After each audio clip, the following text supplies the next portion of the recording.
So hello everyone, I am Dwarika Verma. तो आप लोगों के बीच एक नया टॉपिक लेके आया हूँ जिसका नाम है ऑर्गेनिक रिएक्शंस। राइट। तो हमें पता है कि केमिस्ट्री के फील्ड में 3 पार्ट्स होते हैं, physicals, inorganic and organic. Right. और वो हम ऑर्गेनिक जब पढ़ते हैं ना, जब नाम आता है रिएक्शंस, ऑर्गेनिक रिएक्शन, तो लोगों का जो कॉन्फिडेंस होता है ना वो गिर जाता है, क्योंकि बहुत ऑर्गेनिक में सबसे ज़्यादा अगर बच्चों को डिफ़िकल्टी होती है ना तो ऑर्गेनिक रिएक्शंस में। तो उसी चीज़ को मैं आसान बनाने के लिए मैं इस चैनल को लेके आया हूँ। और मेरा टारगेट ही है कि ऑर्गेनिक रिएक्शंस को आसान तरीके से कैसे किया जा सकता है। कोई ऐसे स्ट्रेटेजी हैं या ट्रिक हैं, और जो रिएक्शंस में जो भी चीज़ होने वाली ना, जो भी पार्ट्स लेंगे हम लोग पहले यही देख के डर जाते हैं कि ऑर्गेनिक अगर इस रिएक्शंस में ये पार्ट्स को हम लिए हैं, सॉल्वेंट लिए हैं, रिएजेंट लिए हैं, रिएक्टांट लिए हैं, ये देख देख के लोग डर जाते हैं। तो जैसे कि हम लोग मान लेते हैं कि हमारा कोई एक रिएक्टांट है, रिएक्टांट आर लिए हैं, और इसके साथ कोई हम लोग रिएजेंट लेते हैं, 1 2 रिएजेंट लेते हैं, फिर सॉल्वेंट लेते हैं 3 4, जो ये सब देख लिखा रहता है ना। मान लेते हैं कोई रिएजेंट लिए हैं, कोई निकोलियोफाइल ले लिया, कुछ सॉल्वेंट ले लिया, फिर कुछ और भी पार्ट ले लिया। तो इतना देख के लोग डर जाते हैं कि इस पार्ट से इस पार्ट तक कैसे हम बनाएंगे, रिएक्टांट से प्रोडक्ट बनाएं कैसे। तो लोग इसी को देख के लोग आधा तो डर ही जाते हैं। ये हमारा ये जो फर्स्ट वीडियो है हमारा, तो ये पार्ट हमारा इंट्रो पार्ट है। तो हम इस वीडियो में ना देखेंगे कि रिएक्शंस को कैसे अप्रोच करना है, कैसे चीज़ों को ढूंढना है। अभी मैं एक बहुत ही ढूंढ ढूंढ के मैं बहुत मेहनत करके ये चार्ट को बनाया हूँ। तो आप लोग प्लीज़ इस चार्ट को अच्छे से देखें। तो मेरा टारगेट यही है। तो हम लोग सबसे पहले चार्ट को देखते हैं कि चार्ट कैसे फॉलो करना है। इस चार्ट को आप लोग को नोट डाउन करना है, इस चार्ट को फॉलो करना है, तो कोई भी रिएक्शंस को अच्छे से आप लोग कर पाएंगे। तो चार्ट हमने इस प्रकार से बनाया है कि कुछ इस प्रकार से चार्ट मेरा है। पहला हमारा है कि जब भी कोई रिएक्शंस को करने के लिए बैठते हैं ना, तो पहला टारगेट हमारा होना चाहिए ऑर्गेनिक रिएक्शंस को करने के लिए कि आइडेंटिफाई इलेक्ट्रोफाइल एंड निकोलियोफाइल। राइट। हम सबसे पहले रिएक्टांट में इलेक्ट्रोफाइल और निकोलियोफाइल, रिएक्टांट साइड में इलेक्ट्रोफाइल और निकोलियोफाइल को ढूंढना पड़ेगा। राइट। जैसे हमारा कोई एक रिएक्शंस आर है, आर साइड में, और हमारा कोई रिएजेंट लिया होगा, कुछ भी रिएजेंट लिए होंगे रिएजेंट। राइट। तो हमारा सबसे पहला टारगेट होना चाहिए कि निकोलियोफाइल और इलेक्ट्रोफाइल को ढूंढना, क्योंकि हमारा जब भी कोई रिएक्शंस करेगा तो इलेक्ट्रोफाइल और निकोलियोफाइल के बीच में ही बॉन्ड बनेगा, और यहीं से हमारा कुछ इस प्रकार से इलेक्ट्रोफाइल और निकोलियोफाइल के बीच में प्रोडक्ट बनेंगे, यही होंगे ना। तो पहले निकोलियोफाइल और इलेक्ट्रोफाइल को ढूंढना सीखेंगे, तभी ना हम लोग रिएक्शंस कर पाएंगे। और कौन एसिडिक है, कौन बेसिडिक साइड्स हैं रिएक्टेंट साइड में, वो ढूंढना पड़ेगा हमें, क्योंकि वो बहुत ज़्यादा हेल्प करेगा वो एसिडिक और बेसिक वाला पार्ट्स में।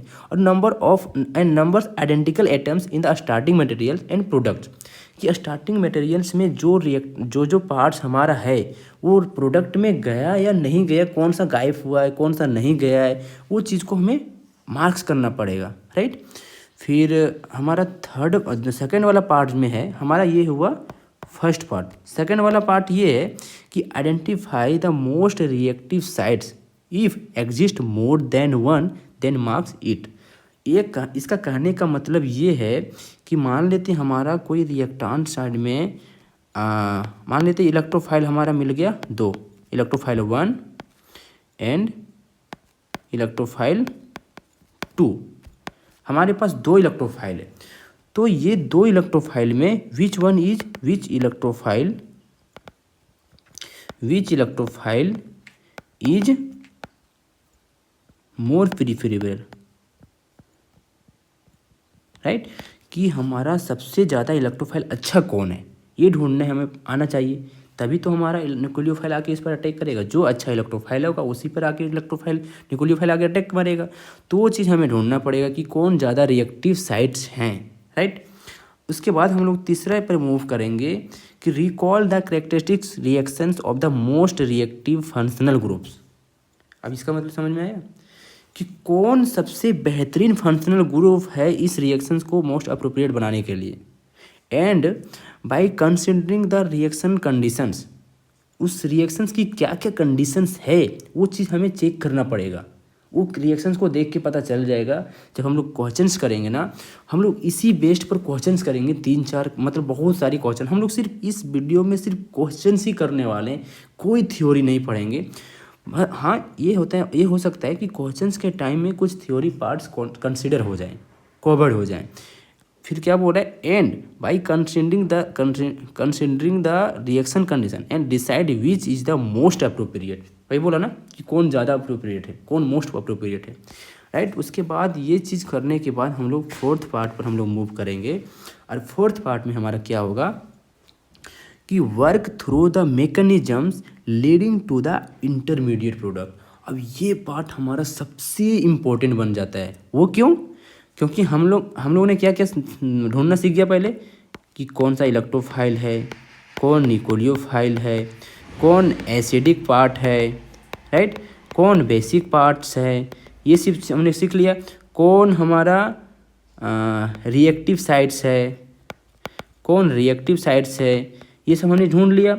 अब मान लेते कि अगर हमारा ये रिएक्टिव साइड्स है, ये इलेक्ट्रोफाइल ज़्यादा है, निकोलियोफाइल ने आके इसके ऊपर अटैक किया, तो कुछ हमारा क्या बना होगा, इंटरमीडिएट पार्ट बना होगा ना, इंटरमीडिएट बना होगा। ये मैकेनिज्म के थ्रू जा रहा है ना, तो जो इंटरमीडिएट पार्ट होगा वो हमें बनाना है। कौन सा इंटरमीडिएट ज़्यादा अप्रोप्रिएट है, कौन लेस है, कौन ज़्यादा प्रीफरेबल है, कौन ज़्यादा स्टेबल इंटरमीडिएट बना है, वो चीज़ को हमें ढूंढना है, वर्क थ्रू मैकेनिज्म्स। तो ये हमारा चौथा पार्ट्स हो गया। अब यहाँ पे जो हमारा स्टेबल इंटरमीडिएट बनेगा ना, वही डिसाइड करेगा कौन, प्रोडक्ट बनाने की ना। 3-4 इंटरमीडिएट बनेंगे, 1-2 इंटरमीडिएट बनेंगे, ऐसा नहीं है कि एक हमेशा एक इंटरमीडिएट कभी नहीं बनता है। मोर देन वन पॉसिबिलिटी रहता है, वही हमें ढूंढना है अच्छे से, वो क्वेश्चन के थ्रू हमें पता चल जाएगा। फिर 5वें पर क्या हमें पढ़ना है, अब सारी चीज़ें रिपीट होगी, वही चीज़ को इंटरमीडिएट बनने के बाद फिर इलेक्ट्रोफाइल, निकोलियोफाइल सारा ढूंढना है, वही रिपीट द एबव 4 स्टेप्स, वही चारों चीज़ों को हमें रिपीट करना है। और फिर हमें छठा क्या बोलेगा कि recognise that this is not the final product. हमें याद लगेगा कि ये हमारा फाइनल प्रोडक्ट नहीं है, but is closely related to it, मतलब कि हम उसके क्लोज हैं, ये रिलेट करेगा, राइट। ये चीज़ें हमें लगेगा, हमारा इंटरमीडिएट बनेगा ना, may be it will be form, may be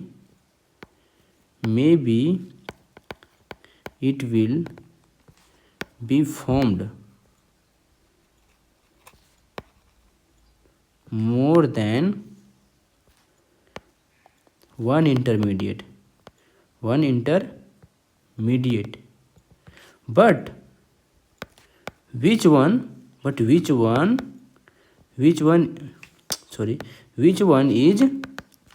more preferable, कौन से ज़्यादा प्रीफरेबल हैं, लगेगा कि ये प्रोडक्ट हमारा बनेगा, मे भी हो सकता है कि वो नहीं बनेगा, राइट, वही चीज़ लगे। तो फिर हम लोग 7वां ढूंढेंगे कि write down the structure of the final product. क्या लिखेंगे, फाइनल प्रोडक्ट।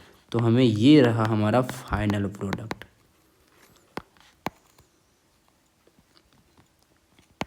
ये था हमारा कुछ चार्ट्स, हमने 4-5 पॉइंट्स लिखे हैं इम्पोर्टेंट। अगर ये चीज़ अगर आप लोगों को अच्छा लगा तो प्लीज़ इस वीडियो को लाइक करें, शेयर करें और कमेंट करें अगर अच्छा लगा तो। एंड हम लोग नेक्स्ट वीडियो से हम लोग कुछ एग्जांपल्स करेंगे, तो अभी कुछ एग्जांपल कर सकते हैं।